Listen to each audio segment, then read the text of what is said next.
How good of a job did Brandon Beane do building the 2025 Buffalo Bills? We're going to break it all down today on Locked On Bills.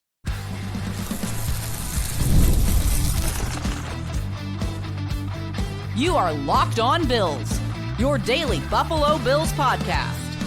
Part of the Locked On Podcast Network, your team every day. What's up, Bills Mafia? It's Joe Marino, author of the Herd Mentality Substack, co-host of the Locked On NFL Scouting Podcast, co-host of the NFL First Read Podcast, and I'm your host of Locked On Bills. Locked On Bills is a proud part of the Locked On Podcast Network, now the #1 sports podcast network. I want to thank you for making Locked On Bills your first listen every day, and a big welcome and shout out to our everydayers. You know who you are. Those of you who never miss a single episode, I appreciate y'all being here very, very much. Today's episode is brought to you by FanDuel. FanDuel is officially in playoff mode every game day during the NFL playoffs. FanDuel is giving customers even more ways to get in on the action. Visit FanDuel.com to get started. Well, folks, welcome in. We are going to begin assessing and evaluating the Buffalo Bills in each part of the football team. And we'll start with Brandon Beane today, and we'll talk about everything that he did and did not do for the 2025 Bills. But I will say, if you've been part of listening to off seasons with me in the past, you know, we dive into each position and really break it all down. It's a pretty challenging situation because the Bills don't have a head coach. And so it's easy to evaluate, but as part of the evaluation, I like to project a little bit, and not knowing who the head coach is and how players fit into what you perceive that coach to want to get done, it creates some challenges. So we'll start with Brandon Beane today because that's the piece that we know is staying in place, and we'll assess everything that he did and did not do. But as far as the rest of the position groups, it's a little bit tricky with the current state of the coaching situation. So we'll get to those different things as we're able to. But let's focus today on Brandon Beane. We'll talk about where he nailed it, where he missed it, and really explore the successes and failures. So going into last offseason, you know, leading into the 2025 season, the Bills were coming off of an AFC Championship game loss in Kansas City against the Chiefs. And they had a bit more to work with in terms of cap space than in recent off seasons, and that led to a bit more of an aggressive free agency period. And of course, the Bills did several extensions with their own players. So let's first consider the players that were not retained. Brandon Beane let walk wide receiver Mack Hollins, who went to the Patriots on a 2-year, $8.4 million deal. I know that Mack Hollins' departure is a frustrating thing for a lot of people. I find myself pretty okay with it. I think the Bills were able to get pretty much most of what they got out of Mack Hollins and Tyrell Shavers for a lot less. And ultimately, Mack Hollins is a depth receiver, a 4th or a 5th receiver. And for a team that's not brimming with cap space, committing over $4 million a year to a 4th or 5th receiver didn't make a lot of sense to me. So I'm okay with not bringing back Mack Hollins. He's certainly a player that I enjoyed, a player that would have helped, but I don't think it's fair to look back on it and feel a ton of disappointment about him not being around based on the skill set, the role, and the contract associated with retaining him. Good for Mack Hollins. He leveraged a great year in Buffalo into one of the best contracts or the best contract of his entire career. Unfortunately, it's with the Patriots, and he certainly made an impact there, but I don't know that the Bills' season goes much differently if they have Mack Hollins. Of course, Brandon Beane also let wide receiver Amari Cooper walk in free agency, and he signed a 1-year, $4 million deal with the Raiders and retired. And so I think it was pretty clear watching him in 2024 that the juice was gone, and he tried to rally and go to the Raiders, but ultimately didn't play, and he's retired. Cornerback Rasul Douglas, Bills did not re-sign him, and he took a long time to sign. He eventually goes to Miami on a 1-year, $1.5 million deal. I think he had a great season for the Dolphins, especially for that contract. And I don't feel like retaining him would have been necessary. I don't think that the season would have been overly different. I like how things played out, and you had a chance to see Trey White play like he did, and of course, eventually Max Hairston. And so I don't have much remorse about that. Defensive end Dwayne Smoot went back to Jacksonville on a 1-year, $1.5 million deal. He did his normal depth rotation thing. Tight end Quentin Morris was a restricted free agent, and he eventually signs with Jacksonville on a 1-year, $1.2 million deal, spent some time on the practice squad, and then finished the season on their active roster. And then defensive tackle Austin Johnson, who also went to Jacksonville and I played like 200 snaps for them this season. So I don't know that I look at any of the players that he let walk and feel much remorse about any of it. I don't think these are players that would have made a significant impact on the Bills if they were brought back. Now, he released a couple of players, Von Miller, and the Bills created a bunch of cap space by moving on from Von Miller, and he went to the Washington Commanders on a 1-year, $6 million deal, and I think he was disappointing. Maybe not relative to the Von Miller we've come to expect in recent years, but in terms of thinking that you're going to get this really impactful sub-package pass rusher, I don't think you really provided that. And so I don't really have any concerns about not having Von Miller, especially with the cap savings that were opened up. The Bills also released Sam Martin, who went to Carolina, had a good year, 1-year, $1.6 million deal. He was a very effective punter for the Carolina Panthers, but I think the Bills were fine at punter this year with Mitch Wishnowsky, and they were able to create some cap space for moving on from Sam Martin. So again, I look at the players that were released, the players that were not re-signed, and I don't find myself with a whole lot of remorse or concern about that. Now, really the story of the offseason for the Bills was all of the contract extensions that they gave out. Wide receiver Khalil Shakir, 4 years, $53 million. Looks like a good deal to me. This one, not so much. Linebacker Terrell Bernard, 4 years, $42 million. Obviously, injuries were a big part of Terrell Bernard this year, and I want to be very careful about not being critical of Beane for players that got hurt, right? That's just not something he could have anticipated. Now, I will say if you look at Terrell Bernard's overall career dating back to his time in college and in the NFL, injuries have been very, very prevalent. And I don't really love the style of player that Terrell Bernard is for the role that he fills in Buffalo. And so this is an extension that I'm not in love with outside of the fact that there were injuries. With that said, injuries have been part of Terrell Bernard's story. So that one doesn't look so strong to me. Maybe there'll be a redeeming future here, but, I wonder about Terrell Bernard and no Sean McDermott. He felt like a McDermott guy. We'll see where that goes. Defensive end Greg Rousseau signed a 4-year, $80 million deal. I know the opinions about Greg Rousseau are all over the place. I study the film, and I'm telling you, he's a good football player. He's not Myles Garrett.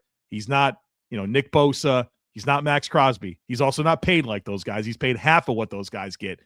And I think Greg Rousseau's a heck of a football player. And I know that I'll take criticism for that, but I watch every play. I study it.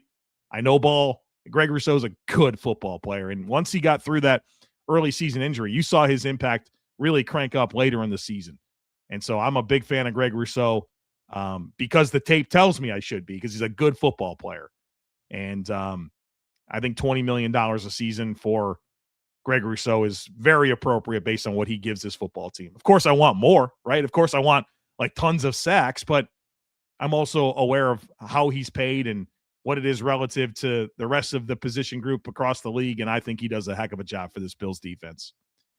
Long snapper Reed Ferguson was signed to a 4-year, $6.5 million contract extension. Perfect, right? He's a good long snapper. There's a leadership component there. Long snapper is not something I like to worry about, so nice deal. How about this one? Quarterback Josh Allen, 6 years, $330 million. It's a great contract extension, especially because it wasn't even a contract extension that reset the quarterback market, right? Like, you got Josh Allen on somewhat of a discount. I think he aced that one for sure. Christian Benford, 4 years, $76 million. A-plus contract extension. Stud, number one corner that I think came in well below the projections and probably what he should have got. How about this one? James Cook, 4 years, $46 million. Heck of a deal. Heck of a deal. And obviously there was some drama associated with it, but ultimately it lands at a place that I think is very favorable for Buffalo. And I'm glad they got it done before the season, because if they didn't and James Cook went out and had the year that they did and led the league in rushing, I think that contract is much more significant. Ty Johnson back on a 2-year, $5 million deal. Excellent. Reggie Gilliam, 1 year, $2 million. Excellent. DeMar Hamlin, 1 year, $2 million. Depth safety that was hurt. Didn't hurt you. Didn't help you either. But overall, I think you look at those extensions, and outside of Terrell Bernard, I think they're awesome. I think those are awesome extensions for the Buffalo Bills.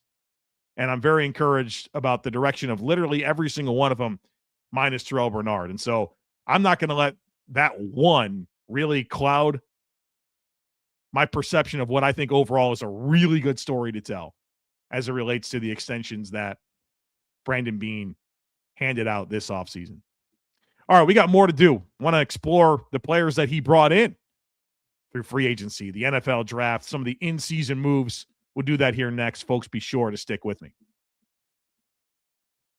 Tax season doesn't have to take over your life. This year, TurboTax is making it easier than ever to just hand things off and move on with your day. With TurboTax Full Service, you can have your taxes done for you by a trusted local expert, start to finish, without the stress or guesswork.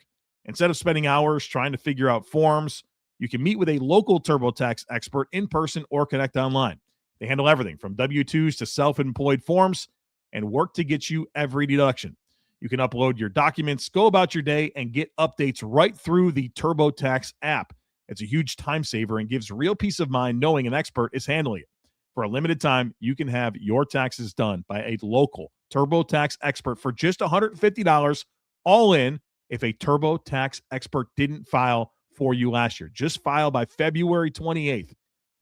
Take taxes off your plate and get back to your life. Visit turbotax.com/local to book your appointment today.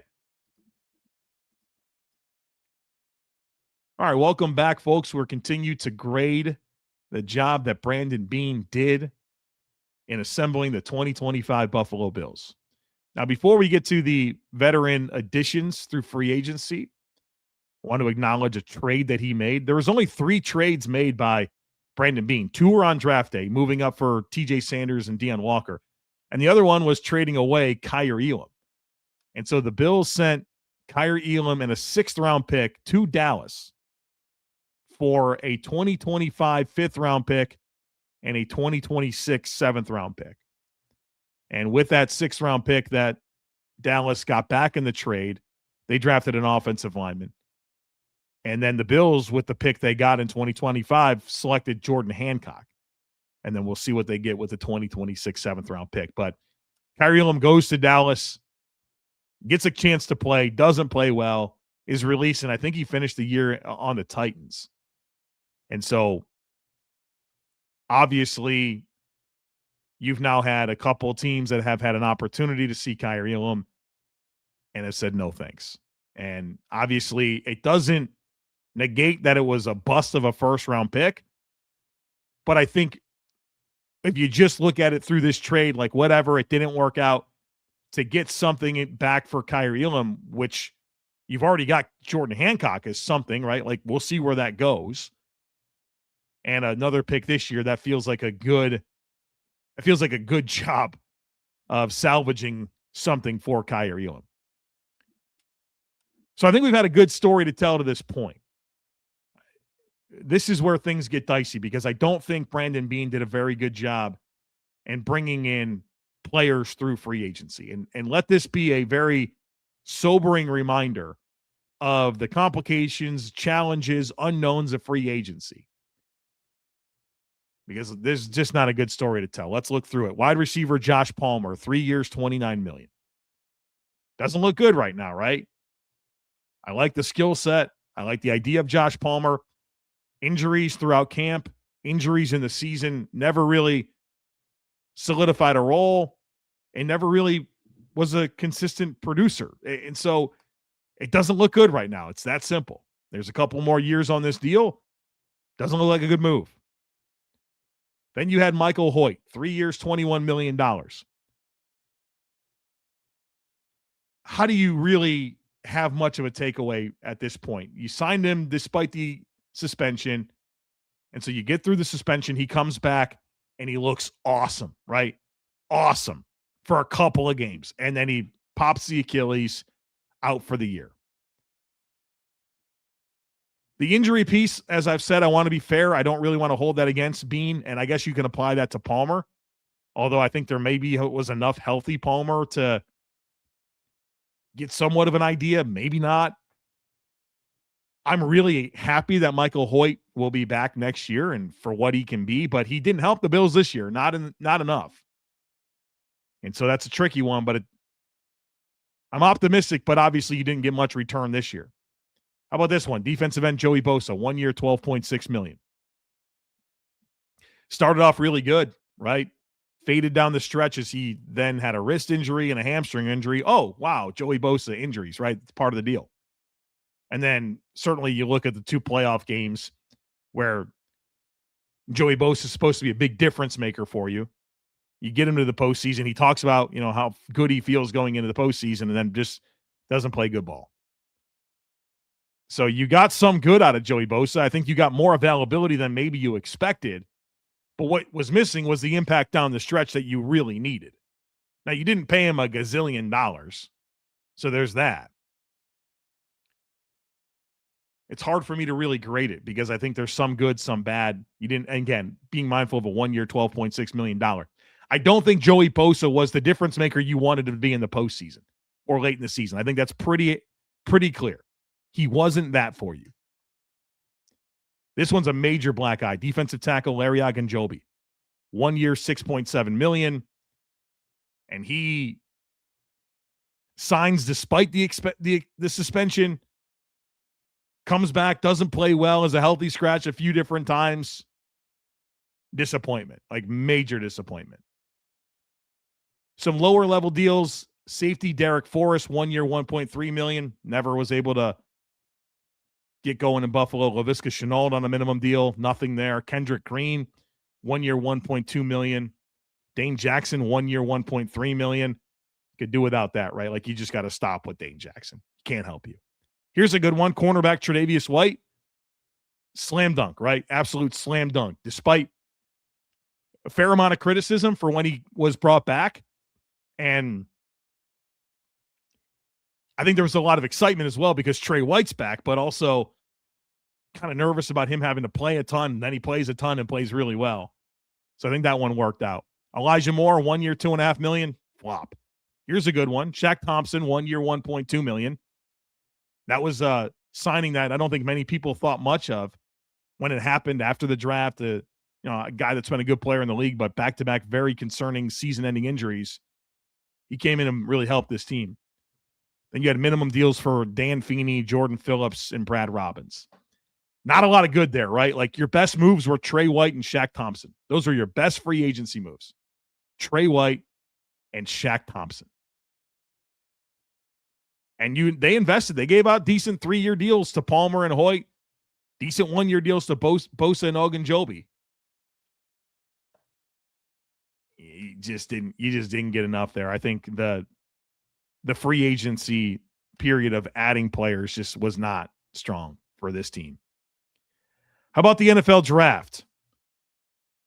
Injuries, the story here, really. I mean, there's a lot of players that I'm intrigued with and excited about, but injuries were problematic. Starting with the number 1 pick, Max Harrison. Starts the season on injured reserve. Comes back. Obviously, difficult circumstances to come back where you miss a lot of time and then you get a chance to play. And I think there were some really good highs. There were a few lows, but I'm very encouraged with Max Harrison, but starting and ending with injuries. TJ Sanders had an injured reserve stint, got a chance to play a decent amount this year. I thought he had some flashes, but for the number 41 pick that you traded up to get, I don't think you got a ton of impact. Now, defensive tackle is typically a slower developing position, so I'm very optimistic about where it can go, but TJ Sanders certainly didn't come in and make that positive an impact on your defense. 3rd round pick 72, defensive end Landon Jackson. season-ending knee injury, struggled to even get a jersey to start. That one's not looking strong. This one's good. Round 4, pick 109, Deanna Walker, D-tackle out of Kentucky. Came in and exceeded my expectations. Now, in some ways, he met exactly my expectations, where you saw a flashy player that made some splash plays, but from a snap-to-snap basis is very inconsistent. And I think that the tape very clearly bears that out. You know, he struggles to really take on doubles, but if he can take on singles and work laterally, you know, he's a guy that can make an impact. I love how he gets his hands up on passes and throwing windows. And I think there's a really good arc here that's coming together as he matures, gets stronger, works on his frame. I'm very excited about where Deanna Walker can go. Round 5, pick 170, defensive back Jordan Hancock. I think he struggled a lot this year. Those were mostly exposed in the Jacksonville game, but if you watched him in that sub-package role, you know, he was out of position a ton. And so that's a player that I think has some ability, but he's got to settle into a spot. I don't think he can play all the spots, or he shouldn't be asked to play all the spots as a rookie. I think you got to find out where he's going to be able to help you the most and let him laser in on the nuances of playing that position. So we'll see where that goes. Jackson Hawes, round 5, pick 173. Looks like a great selection.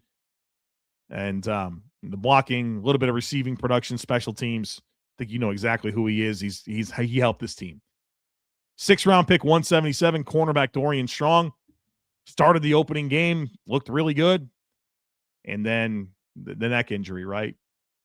And it's pretty concerning. You know, Sean McDermott, when he had an opportunity to speak about it, didn't give you the warm fuzzies about where that's going. So hopefully we can get an update on that soon, because I think he's a player that can help this team. He's a player like that at Virginia Tech, but unfortunately just not a lot to show for the rookie season.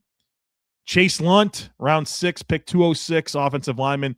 He was rostered for a good amount of the season, inactive mostly, and then they put him on injured reserve. It feels like a stash. I didn't expect much from him this year. Kind of a tough path to getting playing time, and I think there's some size deficiencies that make it difficult for Chase Lunt, whether he's a guard or a tackle. We'll see where that goes, but obviously not much impact. And then round 7, pick 240, wide receiver Caden Prather, who did nothing, didn't finish the season, didn't make the team, right? Like, that's an unfortunate pick because obviously the Sean Dolak component, where you feel like that would have been a great player to have on your team. But ultimately, I like the idea of a lot of these players. They just have to be healthy. I mean, Hairston, Sanders, Jackson, your top 3 picks, tons of injury stuff. Deanna Walker, we like. Jordan Hancock, we'll see. Jackson Hawes, we like. Dorian Strong, injuries. Caden Prather, injuries. So I think there's a lot of talent in this group. I'm intrigued by it, but I don't think you look at this group overall and say, you know what, you got a ton of impact here from your rookie class. You got some flashy impact, but it wasn't the type of class that you're looking at right now and say, wow, that was a great haul that right now feels like it's going to be critical to the foundation of the roster for years to come. Maybe it can be. I'm optimistic that it can be, but I don't know that the year 1 results were, that great. All right, we got more to do. We'll talk about some of the in-season moves and then tie a ribbon on it by really settling in on where Beane nailed it and where he missed the mark. So we'll do that here next, folks. Be sure to stick with me. The NFL season has been a blast, and there's nothing better than being at the game. The crowd noise, the energy, and cheering alongside other fans. Watching at home is great, but being in the stadium hits different. The frustrating part has always been getting tickets, waiting in queues, dealing with logins, and watching prices change right at checkout. That's why the Game Time app gives the advantage back to fans. It's the hack for unlocking amazing NFL tickets and experiences in just a few taps. The app is incredibly intuitive. Browsing, comparing, and buying tickets will only take you a few minutes, and you'll love being able to see the view from your seat, so there's no surprises when you get to the venue. And you'll love this. All of the fees are included up front, so the price you see is the price you pay. Take the guesswork out of buying tickets with Game Time. Download the Game Time app, create an account, and use code LOCKEDONNFL. That's LOCKEDON NFL for $20 off your first purchase. Terms apply again. Create an account and redeem code LOCKEDONNFL for $20 off. Download the Game Time app today and get back to being there live.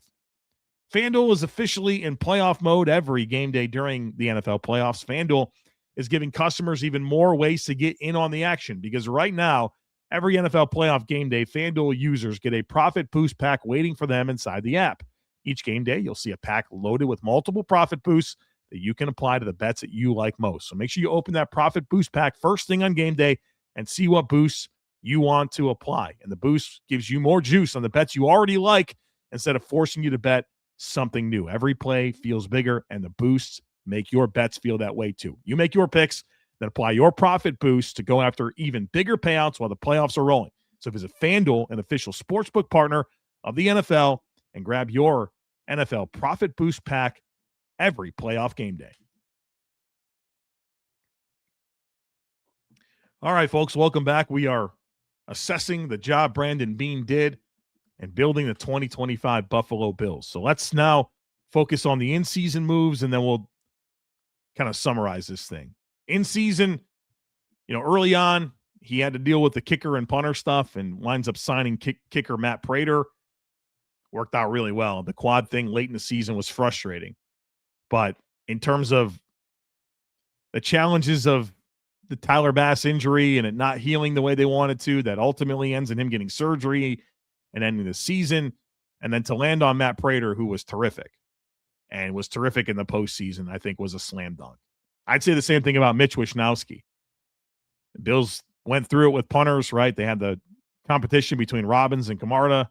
Robbins wins the job, but he stinks. Then you get Cam Johnston, and he gets hurt. And then you get Mitch Wishnowsky, who I think he did a solid job as the Bills punter. You added wide receiver Brandon Cooks, and that's a tough one because I think Brandon Cooks helped this team in a lot of ways. The consistent separation down the field, the plays that he did make down the field. Now that's marred by the plays that he didn't, right? Some drops, some missed opportunities to haul in the football, some very consequential moments in the season. But what can you expect for a guy that's added late in the year that had no offseason with you, has never played with your quarterback? There's going to be inconsistency. I think Brandon Cooks is, if he would have been around from like the outset, might have had a really good year. And so I think the inconsistency is to be expected based on the circumstances, but I think he mostly helped the team.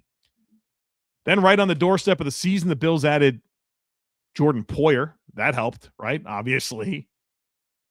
How much did that defense change once Taylor Rapp got out of there and Jordan Poyer stepped in? I mean, everything changed.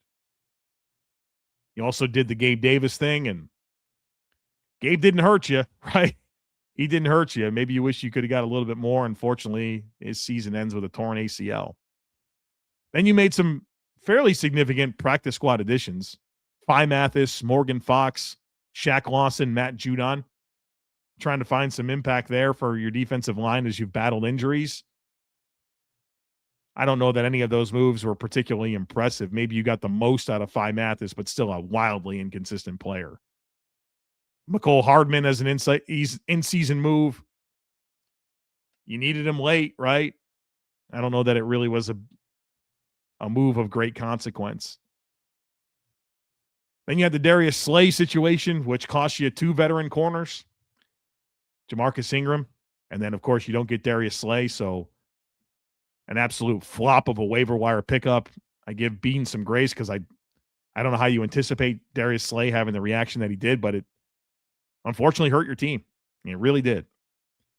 And then there's the move that wasn't made. He didn't make a trade deadline deal. And I think you can look at some of the opportunities that were out there to trade for, whether that was Jacoby Myers or Rashid Shaheed, or maybe some of the bigger moves that, Beane, for whatever reason, didn't pull the trigger on, whether that was a Jalen Waddle deal and then having an issue with what year the first round pick was going to be. I think you can look at that trade deadline inactivity and come away pretty disappointed. And I think definitely a black eye on the overall season for Brandon Beane. So where did he nail it? Brandon Beane nailed it in the most important way, and that is your in-house evaluations. Talk to any NFL person. They will tell you the most important assessments to get right are your in-house assessments. The players you keep, the players you let go. And I think when you consider the overall players that were released, the ones that weren't retained, the extensions, moving on from Kyer Elam, overwhelmingly, that was a great job. A couple things here and there that maybe you don't love. But overwhelmingly, I think he crushed the in-house evaluations, which are the most important. And I think this season is great evidence of that, because where he missed is a lot of the players that he brought in, right? Whether that was free agents or draft picks. Those players didn't help you like you needed them to, but because you got your in-house evaluations right, you still had I don't want to say a great season. How do you, I mean, they won 12 games. They went to the divisional round. Only 4 teams in the entire NFL, so they can say they had a better season than the Bills. It's not what we ultimately wanted, but I don't think you could call it a bad season. You maintain your staying power as a top team in the conference without really getting much help in the way of your most significant outside additions, because you nailed the in-house stuff. So I think Brandon Beane deserves a ton of credit for that. I think you look at the offensive line situation and the stability that was created through different picks and extensions and the way that it was staggered to give you that offensive line stability this year, I think is a major feather in the cap of Brandon Beane. I think navigating the kicker and punter challenges of this season, for you to go through all that you did, like 3 kickers, 3 punters, and to land on Matt Prater and Mitch Wisnowski, and for them to give you what they gave you, I think that was a great job. And then I do look at some of the late signings of like Jordan Poyer, Shaq Thompson, Trey White, those players as guys that, I mean, they're free agent additions, right? I mean, they were on other teams last year. Those guys coming in were pretty significant and helpful to your football team. Now, where did Brandon Beane miss? I think the free agent class. Not a good story to tell. Invested free agent dollars in players that didn't come in and give you what you needed. The wide receiver position. We don't have to rehash this. It wasn't good enough, and it was a calculated choice, and Brandon Beane leaned into the success of the 2024 offense and said, okay, we're fine. Josh Allen, MVP. We scored the most touchdowns in the history of the Buffalo Bills. Like, we can figure out other areas of the team. It winds up being a miscalculation, right? They needed more there. And then I struggle with the defensive line piece because I certainly would have liked more impact from the defensive line. But I think if those guys were healthy, it would have been a great group. Like if Ed Oliver and Michael Hoyt were healthy, that'd have been one of the best pass rushes we've seen, like in the last 20 years of Bills football. So it's hard to hold that against them, but you still feel like you're missing a little bit of defensive line impact. The Terrell Bernard extension looks bad. And I'll say the punt return situation of kind of bringing back Brandon Codrington, but that didn't really end well his rookie season. He was a healthy scratch late in the year. You lean into Khalil Shakir, who does fine in terms of making sure that the ball goes back to Josh Allen. But ultimately, the Bills were like last in punt return yards on average, and you didn't get a lot of plus field position. You tried Keon Coleman a little bit. You tried McCole Hardman. That worked better in the playoffs than it did in the regular season. But I think the punt return thing had all of the signs of it being an issue with the way things ended with Brandon Codrington. And then you didn't evolve that well enough. So some good, some bad. I want to be fair with it, right? Like, we can't just sit here and say, oh, well, the Terrell Bernard extension was no good and the free agency period was no good, and I don't know about this draft class. Well, there's more to it, right? Like, see that, okay, while you're upset about the Terrell Bernard extension, there's like so many other ones that are really good. The players that he didn't panic about letting go. There is some good here, but the free agent class, the wide receiver piece, the Bernard extension, the punt return, I think is where this team really missed. But overall, for as good as those in-house evaluations were, the moves that you made to really try to get over the hump, I think is where it missed. And that's disappointing, right? Because you needed to really find a little bit more pass rush. You needed to find a little bit more in terms of offensive playmakers. And you didn't really get there. So hopefully that paints a very complete picture for you on where it went well and where it didn't. I hope that you enjoyed this podcast. I hope you come back next week. Maybe the Bills will get a new coach. Maybe there'll be some new interview requests. We'll talk about it all. We'll do herd mentality early next week. We'll start to assess other things. We'll get into salary cap stuff. We got so much to do. So don't miss anything. Make sure that you're subscribed. Would love it if you took a second to rate, review, and share the podcast. Have a great rest of your day. Go Bills. And I look forward to catching up with you again real soon.